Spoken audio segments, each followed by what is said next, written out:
बिहार दर्शन से हामिद शाह। अभी आप देख रहे हैं बिहार दर्शन लाइव न्यूज़।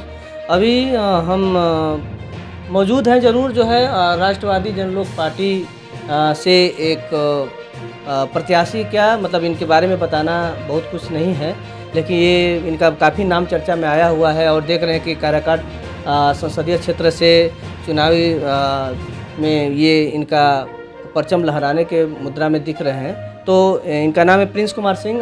बात ये करेंगे कि जो अपने संसदीय क्षेत्र से लड़ रहे हैं तो क्या चुनौतियां हैं और क्या वहां का क्षेत्राधिकार है, उनके बारे। पहले तो सर बिहार दर्शन में आपका स्वागत। आपको भी बहुत बहुत बधाई। सर ये क्वेश्चन था कि हमको सुनने में आया था, आना भी पड़ गया, मुझे जानकारी मिला कि कल आप जो है नामांकन करने जा रहे हैं। तो नामांकन में तो करने जा रहे हैं, लेकिन नामांकन आपका किस रूप में होगा? मैं नामांकन करने जा रहा हूं। नामांकन में हमारे जितने भी समर्थक हैं वो सब कल आएंगे हमारे समर्थन में, और हम लोग नामांकन दाखिल करेंगे और ईश्वर करे कि नामांकन दाखिल हम लोगों का अच्छे से फिल हो जाए। सेकंड क्वेश्चन था सर था कि आपका जो है इस समय संसदीय क्षेत्र में आप राजपा से आ रहे हैं, तो क्या चुनौतियां लेकर आ रहे हैं? मतलब लोगों का क्या मतलब परेशानियां, मतलब आप क्षेत्र में कूदे हैं, लोगों से मिले हैं, तो उसमें क्या समस्या ज़्यादा मिला? देखिए, पूरे क्षेत्र में तो बहुत समस्या है, और समस्या अभी तक 15 वर्षों में 20 वर्षों में देखिए वहाँ हल नहीं हो पाया है, क्योंकि मैं 1.5 वर्षों से लगातार मैं क्षेत्र का भ्रमण कर रहा हूँ और अपने पार्टी के बारे में, जो हमारी पार्टी की विचारधारा है, जन जन तक हम लोगों ने पहुँचाया। और मैंने उसी में क्रम में मैंने देखा कि कहीं कहीं रोड भी नहीं है, तो कहीं पुल नहीं है, बच्चे स्कूल जाने में बच्चे बच्चियों को समस्या है, तो कहीं खंडहर स्कूल है, तो कहीं बाउंड्री नहीं है। तो तमाम तरह की जो समस्या है उनको हम लोगों ने चिन्हित किया है कि अगर वहाँ काराकाट की जनता अगर भरोसा करती है तो हम अपने तरफ से सबसे पहले मैं शिक्षा वहाँ से मजबूत करूँगा। जो शिक्षा का स्तर है वो बहुत निचले पायदान पर है, क्योंकि हमारे देश जब तक शिक्षित नहीं होगा तब तक हमारे देश मजबूत नहीं हो सकता। सर ये भी है कि वहाँ पर देख रहे हैं कि जो है भाजपा से भी कैंडिडेट खड़े हैं, कांग्रेस से भी खड़े हैं, आपका जो है राजपा से भी खड़े हैं और निर्दलीय से भी आ रहे हैं, तो आपके लिए क्या चुनौती वहाँ मिल रहा है? ज़्यादा कुछ चुनौती नहीं है, बस लोगों को समझाना है कि क्योंकि बहुत से ऐसे लोग हैं कि जो हमारे अभी प्रत्याशी हैं भाजपा गठबंधन से, वो पूर्व में HRD मिनिस्टर भी रह चुके हैं, लेकिन उनका कोई जो काम है वो ज़मीनी स्तर पर काम नहीं दिखाई दिया, क्योंकि उनके अंदर घमंड है कि हम मोदी जी के चेले हैं, मोदी जी के नाम पर जनता हमें वोट दे देगी और मैं जीत कर मैं फिर दिल्ली जाकर मलाई खाऊंगा। लेकिन इस बार उनको काराकाट की जनता अच्छा सबक सिखाएगी, क्योंकि उनको ज़मीन पर लाएगी, कि दिखाएगी कि आप जो नारा लगा रहे हैं क्षेत्र में उपेंद्र कुशवाहा जी कि हम तो जीतेंगे तो सीधा मंत्री बनेंगे, तो इनका जो मंत्री पद का सपना है वो जरूर टूटेगा। और ये भी देख रहे हैं कि सर जो है निर्दलीय से पवन सिंह भी आ रहे हैं। इसे मतलब वो भी राजपूत कैटेगरी के आते हैं, आप भी राजपूत कैटेगरी में हैं, तो आप देखते हैं हमेशा जो है अपने पार्टी के बारे में बात करते हैं कि जो भी राजपूत के जो भी लोग हैं अपने पार्टी को ध्यान दें। ये इसके बारे में क्या कहना चाह रहे हैं? देखिए, राजनीतिक झंडा बहुत ज़रूरी है। राजनीतिक झंडे का जो विचारधारा होता है वह समाज में और जितने भी हमारे शोषित वंचित वर्ग है, हम अपने झंडे के माध्यम से एकजुटता का प्रमाण भी देते हैं। और अपने झंडे के तहत, जैसे हमारे आज वीर शिरोमणि महाराणा प्रताप जी का जयंती है, तो अगर हम आज उनकी महाराणा प्रताप जी को अगर याद करते हैं, तो महाराणा प्रताप जी का भी एक ही रास्ता था कि अपना घर अपने झंडे के रास्ते चलकर सभी शोषित वंचित लोगों को साथ में लेकर उन्होंने फिर मेवाड़ जीता था। तो जो अपना झंडा होता है ना, उसका अलग ही रंग होता है, और अपने झंडे से आप सभी देशवासियों की सेवा कर सकते हैं। सर ये भी था कि जो है वहाँ से आप जो है कैंडिडेट के रूप में खड़े हो रहे हैं, क्या आशा कर रहे हैं? आप उन लोगों को कैसे चुनौती देंगे? क्या वहाँ से आप जीतने का कितने आपके पास आपका लग रहा है कि हम जीतेंगे वहाँ से? ये लगता है। देखिए, जीतने की आशा हमें यह है कि हम 1.5 साल से लगातार हम क्षेत्र में बने हुए हैं, क्योंकि हमें किसी पार्टी से टिकट की समस्या नहीं थी कि हमें टिकट मिलेगा या नहीं मिलेगा, गठबंधन में कहाँ मिलेगा कहाँ नहीं मिलेगा। हम अपने पार्टी के तहत यह दिखाना चाहते हैं कि बिना गठबंधन का भी हम जीत कर दिखा सकते हैं और सभी जातियों को एक झंडे नीचे लाने का अगर हम दम रखते हैं तो हम चुनाव जीत भी सकते हैं। भाजपा से हमेशा आप देखते हैं कि भाजपा से हमेशा बातचीत करते रहते हैं कि भाजपा में ये कमी है, वो कमी है। तो भाजपा के वहाँ कैंडिडेट आपको जो उपेंद्र कुशवाहा जी हैं, उन्होंने भी एक बार जो है वहाँ संसदीय क्षेत्र में रहे हैं, तो उनका क्या विकास दिखा आपको, ये उसके बारे में क्या कहना चाहेंगे? काराकाट में जीरो विकास है, वहाँ कुछ विकास नहीं। देखिए काराकाट हम लोग जब छोटे थे, आज तो काराकाट बना है आपके मान लीजिए 15 साल पीछे से बना है, सन 2009 में बना था। लेकिन काराकाट जब हम लोग छोटे थे तो सुनते थे कि वहाँ बहुत बड़ी डेयरी में फैक्ट्री है, डालमिया नगर के नाम से मशहूर था। लेकिन हम लोगों के बचपन से लेके आज तक में हम लोग जो डालमिया नगर को देखते हैं तो हम लोग यही सोचते हैं कि क्या बिहार में क्या कभी अच्छे मंत्री या मुख्यमंत्री या श्रम संसाधन मंत्री, जो औद्योगिक मंत्री जो हमारे देश में हुए, क्या उन लोगों को निगाह अगर डालमिया नगर पर नहीं पड़ा? क्या किस विकास के मुद्दे की बात करते हैं सरकार? अगर आप मान लीजिए कि अगर भारत सरकार का अगर वहाँ अच्छा और बिहार सरकार मिलकर दोनों काम की होती तो डालमिया नगर आज भी लाखों लोगों को रोजगार देने में अव्वल रहता, क्योंकि बिहार का सबसे स्वर्णिम जगह था। मैं जब भी उस रोड से गुजरता हूं तो मैं वहां के जो लोग हैं जो आज त्रस्त हैं कि वो जो डालमिया नगर की ज़मीन किसी और को बिक गई, क्या वो सरकार अगर चाहेगी, जिस प्रकार से सरकार अगर मान लीजिए कि वो किस रूप से काराकाट में और डालमिया नगर में जाकर वोट मांगेंगे, अगर जो ज़मीन वहाँ 35 करोड़ में जो डालमिया नगर ने बेच दिया वहाँ ज़मीन, तो क्या सरकार अपने जनता के लिए, अपने लोगों के लिए, सरकार के पास 35 करोड़ रुपए नहीं था कि वो ज़मीन खरीद कर अपने जनता को दे दे। आज वो ज़मीन को खाली कराया जाएगा तो वहाँ के जो निवासी हैं, जो डालमिया नगर परिक्षेत्र कंपनी में रहते हैं, वो आज कहाँ जाएंगे? तो सरकार इसके लिए क्या व्यवस्था करती है? कुछ नहीं की है, बस सरकार घोषणा करती है। अब सरकार किस प्रकार से देश मजबूत करती है ये तो हमें दिखाई नहीं देता है। हम भी ससराम संसदीय क्षेत्र में हैं, हमको यहाँ भी नहीं पता चलता है कि हमारे सासाराम में या हमारे शिव सागर है, डिहरी है, जैसे मोहनिया हुआ, भभुआ हुआ, कि केंद्र सरकार का कौन सा योजना या धरातल पर काम करता है, हम लोग अगर आंखों से देखें तो ये पता नहीं चलता। तो यहाँ बहुत सी विकास है और इसको करना होगा। इसके लिए हम लोग जंग लड़ रहे हैं और जंग लड़कर जब हम लोग फतेह कर जाएंगे तो हाँ, हम लोग अच्छा काम करेंगे कि वही काम पूरे देश में विकास के तौर पर दिखाई देगी कि नहीं, कोई प्रत्याशी आया था और उन्होंने काम किया और वो आज काम पूरे काराकाट के काम पूरे देश में दिखाया जाएगा। पवन सिंह के आने से आपका कोई इफेक्ट पड़ रहा है सर? नहीं, देखिए हमें पवन सिंह के आने से कोई डिफेक्ट किसी को आने से नहीं पड़ रहा है, क्योंकि हम जो 1.5 वर्षों का जो हमारा काम रहा वहाँ, तो हम अलग अलग समुदाय के अलग अलग लोगों से जो अपेक्षित हैं, जो विकास लिए अपेक्षित हैं, आप जैसे मान लीजिए कि मनरेगा हुआ, जैसे आवास योजना हुआ, राशन का योजना है, तो ऐसे बहुत से बच्चे हैं कि जिनको राशन भी नहीं मिला, किसी को आधार कार्ड नहीं मिला, किसी को आवास नहीं मिला। तो आप बताइए कि अगर ऐसे लोग जो टूटे हुए लोग हैं, जिनको आरक्षण के नाम पर लड़ाया जाता है कि आप हमारे जाति के हो, हमें वोट दो तो हम इतना आरक्षण, तुम्हारे लिए आरक्षण लाए, ये किए, लेकिन ये सब तमाम जो बातें हैं ना, ये सब खोखला है। मैंने कई बार सवाल किया वहाँ, जब मैं वहाँ गया तो वहाँ के जो छोटे, जो हम मान लीजिए वहाँ किसी भी पार्टी के पद यहाँ मिल गया, आपको प्रखंड अध्यक्ष मिल गए, कोई वहाँ का जिला अध्यक्ष मिल गया, कोई किस पार्टी से मिल गया। अगर मैंने उनसे सवाल किया कि क्या अगर आपके जो राजनेता हैं, जो प्रदेश अध्यक्ष है, जो पार्टी के राष्ट्रीय अध्यक्ष है, क्या वो जब आरक्षण की बात करते हैं तो क्या कभी आप लोगों को यह बताते हैं कि या तो पासवान समाज को इतना % आरक्षण मिलता है, या रविदास जाति को इतना आरक्षण मिलता है, या यादव समाज को कितना % आरक्षण है?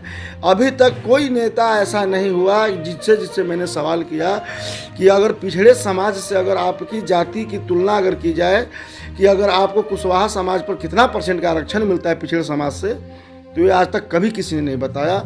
और मैंने जनता को ये भरोसा दिलाया कि आप हमें चुनिए और हम आवाज़ लगाएंगे कि हम आर्थिक नीति पर, देश की जो आर्थिक व्यवस्था जो खराब है, जो हमारे शोषित वंचित लोग हैं, उनको आर्थिक के तहत लाकर और जिनको आरक्षण से लाभ मिल चुका है, जो पैसे वाले हो चुके हैं, उनको आगे बढ़ाकर जो शोषित वंचित है फिर उनको मुख्य धारा में लाया जाए। तो लड़ रहे हैं आप, तो चुनावी मैदान में तो कूद ही गए हैं। आपको क्या अनुमान लगता है कि आपको कितना वहाँ पे जो जनता है कितना आपको वोट देने की? देखिए, जनता सारे राजनीतिक दलों से या सभी लोगों ने वहाँ अपनी अपनी सत्ता चला चुके। हर पार्टी के वहाँ प्रतिनिधि अपना प्रतिनिधित्व कर भी चुके हैं। लेकिन अब हमारी नई जो राजनीतिक पार्टी है, राष्ट्रवादी जनलोक पार्टी, इसके साथ सभी वहाँ के जनता भरोसा जताएंगे। इस पर आप अपने भरोसे से वहाँ राष्ट्रवादी जनलोक पार्टी सत्य का प्रत्याशी चुनकर दिल्ली भेजेंगे अपनी आवाज़ को मजबूत करने के लिए। सर ये भी देखते हैं कि कभी कभी जो है आप कहते हैं मैं बिहारी हूँ, ऐसा क्यों कहते हैं? देखिए, ये बात है, एक पहेली है कि मैं बिहारी हूँ। मैं बिहारी हूँ तो मैं बिहारी हूँ, गर्व से कहता हूँ कि मैं बिहारी हूँ। अगर कोई कहता है कि नहीं, आपका मान लीजिए कि भारत देश में हम रहते हैं, मैं भी मानता हूँ कि हम लोग भाई भारत देश में, मेरा देश मजबूत है। लेकिन जैसे हम लोग गाड़ी लेकर अगर कहीं उत्तर प्रदेश में चले जाते हैं, अगर किसी भाई को नहीं पता चला कि हम बिहार में कि उत्तर प्रदेश में चले गए, तो वहाँ के जो प्रशासन है वह गाड़ी रोक कर कहते हैं कि हमें हमारे राज्य का टैक्स दो। टैक्स नहीं कटाए हो तो गाड़ी पर इतना गुना का फाइन होगा, गाड़ी को जेल में डाल देंगे, थाने पर खड़ी करा देंगे। तो मैं यही सवाल मन में आता है कि भाई हम अगर भारत देश में रहते हैं तो अलग अलग राज्य हमसे क्यों गाड़ियों का टैक्स लेता है? जैसे हाईवे बन गया तो ये NH रोड है, इसका टोल प्लाजा चाहिए हमें, तो हम टोल प्लाजा भी देते हैं, अदर स्टेट का टैक्स भी देते हैं, वहाँ भी टैक्स दिए, अपने राज्य में भी हम टैक्स दिए। तो हम एक देश में हैं कहाँ? ये तो सिर्फ तो कहने के बताने का हो गया कि नहीं हम भारत देश में रहते हैं। जब हम भारत देश में ही रहते हैं तो फिर हम अलग अलग राज्यों का कर क्यों चुकाते हैं? मेरा यह सबसे पहला सवाल है कि अगर एक देश एक कानून अगर हमारे देश में हो तो रजिस्ट्रेशन अलग बात है कि नहीं, रजिस्ट्रेशन से गाड़ी की नंबर की पहचान होगी। लेकिन जो हम पूरे देश में टैक्स चुकाते चले तो फिर हम कैसे माने कि हम भारत देश में रहते हैं? क्या व्यवस्था है? फिर सरकार हमें देती क्या है, किस रूप में दे रही है? जब हम टोल प्लाजा भी दें, रोड टैक्स भी दें, तो हमारे जो गरीब जनता है वो क्या चीज़ पर चलते हैं? ट्रांसपोर्ट है, या कोई 4 व्हीलर से चलने वाला है, या कोई बस से चलने वाला है। तो अगर ऐसे ऐसे लोग टैक्स भी, एक दिन के लिए मान लीजिए आपको जाना है उत्तर प्रदेश में, अगर आपकी गाड़ी टैक्सी नंबर, मात्र आपको BHU इलाज कराने जाना है, तो आपको परमिट कराने में एक दिन के लिए 5,000 रुपये दे दीजिए। अब वहाँ गए तो 5,000 रुपये का टैक्स कटा दीजिए। अब जहाँ 2,000 रुपये का किराया है और वहाँ 10,000 रुपया आपको राज्य के नाम पर टैक्स देना पड़े, तो आप कैसे कहिएगा कि हम भारत देश में रहते हैं? तो सरकार को यह चाहिए ना कि जो भारत सरकार है, कहती है कि भारत सरकार है, तो एक देश एक कानून बना दे, एक ही टैक्स हो। हम अपने ज़िले का हम रजिस्ट्रेशन करा लेंगे कि यह नंबर से पता चलेगा कि हम BR 45 अगर हैं तो BR मतलब हो गया बिहार हैं, 45 मतलब हम कैमूर ज़िले के रहने वाले हैं, उसका रजिस्ट्रेशन नंबर हो गया। अब हम पूरे देश में कहीं भी भ्रमण कर सकते हैं, टोल टैक्स भी दे सकते हैं कि चलिए अच्छी रोड है, मैंने टोल टैक्स भी दिया। लेकिन अब टोल टैक्स के बाद राज्य का कर देना, यह बेहद ही निराशाजनक है हमारे देश में कि हम एक देश के नाम पर अलग अलग भुगतान करने के लिए ही जन्म लिए। सर एक और क्वेश्चन आ रहा था कि देख रहे हैं कि BJP के बड़े बड़े नेताएं भी कह रहे हैं कि जो है हमारी सरकार में तो आरक्षण खत्म कर देंगे, संविधान का जो है इस तरह का, ये सब क्या है? देखिए, बीजेपी दोहरी नीति की चाल चलती है। जब बीजेपी को कुछ नहीं समझ में आता है तो वह ऐसा ऐसा मुद्दा लाकर स्वर्ण समाज को भ्रमित करता है। यह भ्रम करना है, यह कुछ नहीं कर सकता है।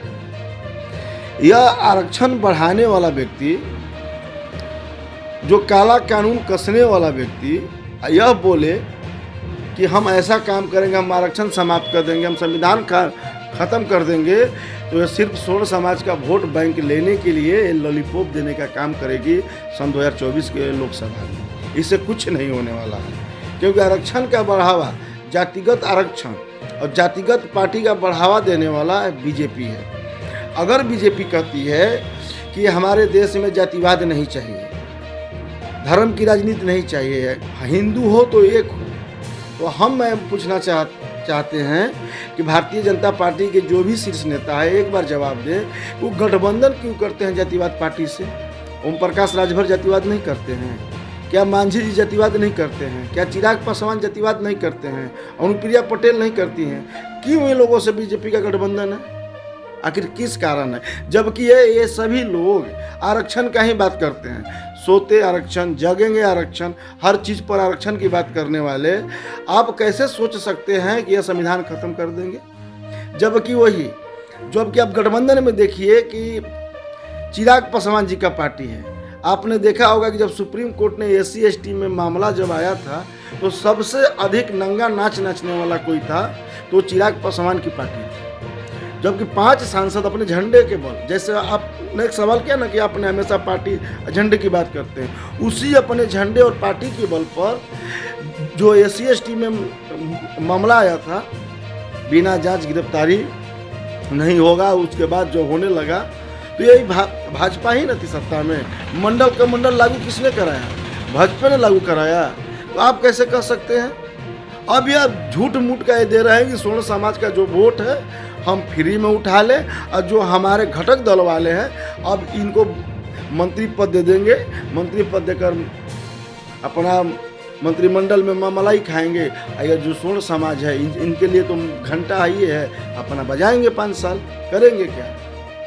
आपकी बातों के हिसाब से लग रहा है कि वहाँ पे जो काराकाट से आप लड़ रहे हैं ज़रूर, लेकिन क्या मतलब ऐसा नहीं लग रहा है? आप लग रहा है कि जो है कहीं ना कहीं आप वहाँ के मुद्दों को देखें और वहाँ के जो भी प्रत्याशी खड़े हैं उनको लग रहा है कि विजयी होने के चांसेस में लग रहे हैं, ऐसा लग रहा है। देखिए, जो विगत वर्षों से काम करेगा, महीनों से काम करेगा, वह ज़मीन से जुड़ेगा और ज़मीनी हकीकत पता करेगा कि हमें इस क्षेत्र की मुद्दा क्या है, हमें करना क्या है। काराकाट लोकसभा में अगर आप 1 महीने पहले आइएगा, 2 महीने पहले आइएगा और कहिएगा कि ये कर देंगे, वो कर देंगे, अगर जीत के भी जाते हैं तो क्षेत्र में नहीं आते हैं। एक तो सौभाग्य की बात यह है कि जितने भी घटक दल हैं, जो भारतीय जनता पार्टी के घटक दल हैं, इनके नेताओं का एक बात हमेशा सुनने में आता है, क्या आप हमें वोट दिए हैं? आप तो मोदी जी को वोट दिए हैं, जाइए मोदी जी से काम कराइए। तो मोदी जी को ही हर सीट पर चुनाव लड़ना चाहिए, तब तो अच्छा रहता है। अब उपेंद्र कुशवाहा जी हमें वोट दिए हैं, मोदी जी को दिए हैं, तो अब जनता पूछ रही है ना कि आपको क्यों वोट चाहिए? हम मोदी जी को ही देंगे। अब तो समझ में आएगा इनको, क्योंकि इन लोगों को यह पता हो चुका है। देखिए, सबसे कारण क्या है? देखिए, सभी जातियों ने अपना अपना झंडा बना लिया। जो स्वर्ण समाज है यह बीजेपी के झंडे पर लटक गया। अब लोग कहते हैं कि बीजेपी को मुस्लिम वोट नहीं चाहिए, बीजेपी को मुस्लिम वोट नहीं चाहिए, हिंदू वोट चाहिए। तो चिराग पासवान जी को भी मुस्लिम वोट चाहिए, नीतीश कुमार जी को भी चाहिए, मांझी जी को भी मुस्लिम वोट चाहिए। तो ये डायरेक्ट बीजेपी वोट न लेकर मुस्लिम भाइयों का वो नीतीश कुमार जी के माध्यम से लेती है, वो चिराग पासवान जी के माध्यम से लेती है, वो मांझी जी के माध्यम से लेती है। जब मुस्लिम समर्थक नीतीश कुमार जी हैं, चिराग पासवान जी भी हैं, तो अपने गठबंधन में ऐसे लोगों को क्यों? क्योंकि अब बुड़बक बनाया जाता है। और स्वर्ण समाज जो है वो महाबुड़बक है, हमारे देश का महाबुड़बक है कि अभी झंडे के नहीं जाने कि झंडे में दम कितना है। और जिस दिन जान जाएंगे कि झंडे में दम होता है और झंडे से ही सरकार बनता है, उस दिन देखिएगा कि बीजेपी का नामो निशान मिटेगा। प्रिंस कुमार सिंह से बात करने से ये लगा कि ये तो चुनावी रणभूमि में खड़े तो हो गए हैं, लेकिन ये लग रहा है कि कहीं ना कहीं सभी लोग इनके आने से सभी लोग परेशान हैं कि भाई ये देख रहे हैं कि सामना तुम लोगों को करना पड़ेगा, लेकिन प्रिंस कुमार सिंह से कैसे लड़ा जाए। ये सभी लोग पार्टियां जो है एकजुट होकर जो भी कैंडिडेट हैं इनसे लड़ने के लिए तैयार हैं। ये भी अपनी रंगभूमि पर तैयार हैं कि नहीं, हमको अपने मेहनत से और जो समाज की चीज़ें हैं जो उनको चाहिए, जो चाहे आपको जो बेरोजगारी हो, चाहे महंगाई हो, तमाम चीज़ों को जो ऊपर होकर उनको ज़रूरत है, उनके ज़रूरत के हिसाब से ये भी आना चाह रहे हैं और उनके मुद्दों को पूरा करने की कोशिश करेंगे।